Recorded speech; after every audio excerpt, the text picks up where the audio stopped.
আসসালামু আলাইকুম। খুব সহজেই মাত্র কয়েকটি উপকরণ দিয়ে গ্রিন জুস বানিয়ে দেখাবো। তীব্র গরমে ডায়েট করার সময় যে পানীয়গুলো খুব উপকারী সেগুলোই আজকে দেখাবো। পুদিনা পাতা নিয়েছি 1 টেবিল চামচ, 4 টেবিল চামচের মতো ধনিয়া পাতা, একটি ছোট শসার অর্ধেকটা এবং হাফ কাপের মতো পালং শাক নিয়েছি। এগুলোকে এখন আমি ব্লেন্ড করে নিব। গ্রিন জুস 300 রোগের জন্য উপকারী। গ্রিন জুসে রয়েছে carbohydrate, protein, fat, vitamin A, C, E, B6, B9 এবং কে। এখন দিয়ে দিলাম ছোট্ট এক টুকরা আদা এবং পিঙ্ক সল্ট, স্বাদ মতো পিঙ্ক সল্ট। পরিমাণ মতো পানি দিয়ে ব্লেন্ড করে নিয়ে 1 চা চামচের মতো লেবুর রস মিশিয়ে নিলেই তৈরি হয়ে গেল মজাদার গ্রিন জুস। এটা খেতে কিন্তু বেশ মজা।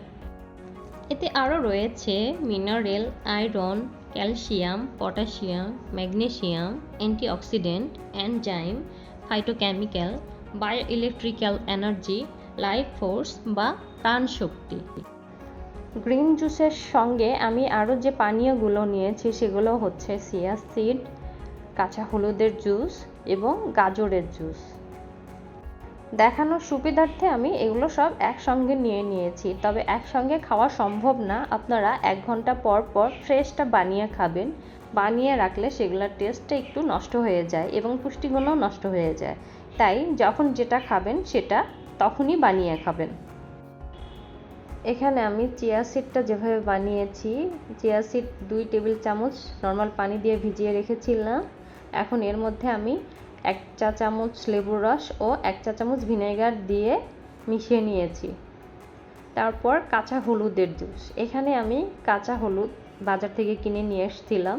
কাঁচা হলুদ, শুধু কাঁচা হলুদ ব্লেন্ড করে লেবুর রস এবং পিঙ্ক সল্ট মিশিয়ে নিয়েছি।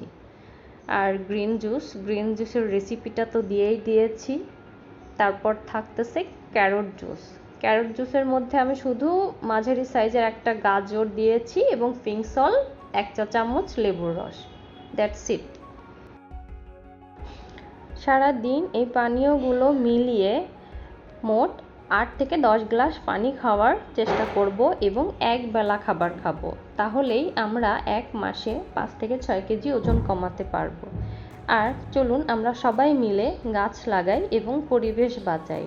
বেশি করে গাছ লাগালে আমাদের এই পৃথিবীর উষ্ণতা কমবে এবং আমরা কিছুটা এই গরম থেকে পরিত্রাণ পাবো। সবাই ভালো থাকবেন, সুস্থ থাকবেন আর বেশি বেশি করে পানি খাবেন, তরল জাতীয় খাবার খাবেন। আজ এ পর্যন্তই। ভালো থাকবেন। আল্লাহ হাফেজ।